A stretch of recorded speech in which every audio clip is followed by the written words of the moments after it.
অনেক দিন হলে ভাবছি নাটোর উত্তরা গণভবনে বেড়াইতে যাব।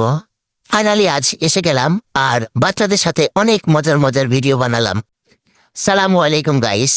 আজকে নাটোর রাজবাড়িতে এসেছি, বাচ্চাদের সাথে বিনোদন করব, অনেক মজা করব এই আশায়।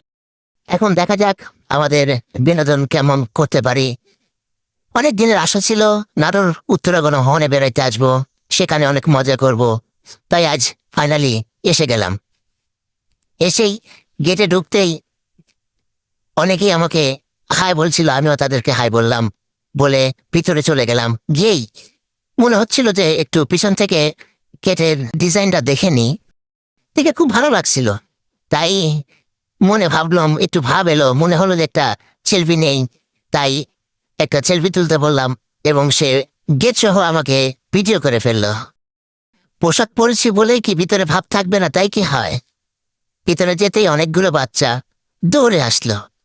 তাদের দেখে আমার সেই আনন্দ লাগছিল। তাদের সাথে অনেক মজা করলাম, অনেক বিনোদন দিচ্ছিলাম। তারা আমাকে দেখে লাফাচ্ছিল, আমিও তাদেরকে দেখে লাফাচ্ছিলাম। তাদের লাফালাফি আমার খুব ভালো লাগছিল। হঠাৎ করে এক বড় ভাই তার বাচ্চাকে আমার কাছে দিতেই তারা ভয় পেয়ে গেল। তারপরে অনেকগুলো বাচ্চা সাহস করে আমার কাছে আসছিল, অনেকেই মজা নিচ্ছিল। আমারও ভালো লাগছিল তাদের সাথে বিনোদন করতে।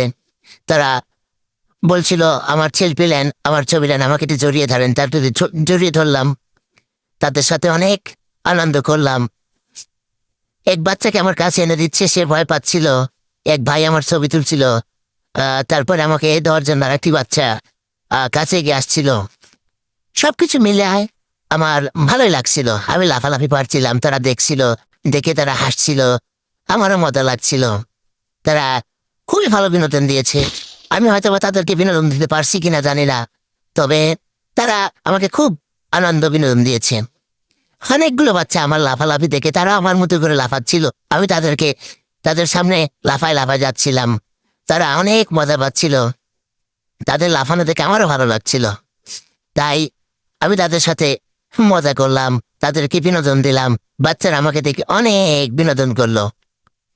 সর্বশেষ ভালো লাগছে, বাচ্চারা আমার কাছে এসেছে এবং আমাকে জড়িয়ে ধরেছে, আমার সাথে অনেক মজা করেছে। তাই আমার খুব ভালো লাগছে। আমার মনে হয় আবার যেন কবে যাব এই রাজবাড়িতে, আবার কবে দেখা হবে জানি না, আবার এরকম বাচ্চাদের সাথে দেখা হবে কিনা তাও জানি না। আশা করছি সবাই আমার বিনোদন ভালো লাগলে আমাকে ভালোবাসা দিবেন। পরবর্তী কোনো ভিডিওতে আপনাদের সাথে আবার আসবো, আপনাদের সাথে কথা বলবো। আজকের মতো এখানে বিদায় নিচ্ছি। খোদা হাফেজ।